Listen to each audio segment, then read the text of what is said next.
പാപി ചെല്ലുന്നിടം പാതാളാന്ന് കേട്ടിട്ടല്ലേ ഉള്ളൂ എന്നാ ഞാനിന്ന് കണ്ട്. ഇത് ദോശയ്ക്ക് വേണ്ടിയിട്ട് ഇന്നലെ അരച്ചു വെച്ച മാവാണ്. ഈ കോലത്തിലാകുമെന്ന് സത്യമായിട്ട് ഞാൻ പ്രതീക്ഷിച്ചിട്ടുണ്ടായിരുന്നില്ല. ഇനി ഇതെന്ത് ചെയ്യും എന്നുണ്ടായിരുന്നു എൻ്റെ ചിന്ത മുഴുവൻ.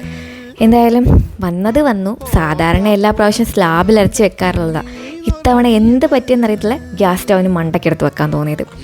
നന്നായി മാവൊന്ന് ഇളക്കി കൊടുത്തിട്ട് ദോശ ചുടാമെന്ന് തന്നെ തീരുമാനിച്ചു. അല്ലാതെ വേറെ വഴിയില്ലല്ലോ. കുറച്ചുകൂടെ മാവ് ഉണ്ടായിരുന്നതാണ്. അവസാനം ഇത്രയും ക്വാണ്ടിറ്റിയിലെങ്കിലും കിട്ടിയത് ഭാഗ്യം. കുറേ നേരം ഇളക്കിയിട്ടാണ് കേട്ടോ ഈ ഒരു കൺസിസ്റ്റൻസിയിലെങ്കിലും കിട്ടിയത്.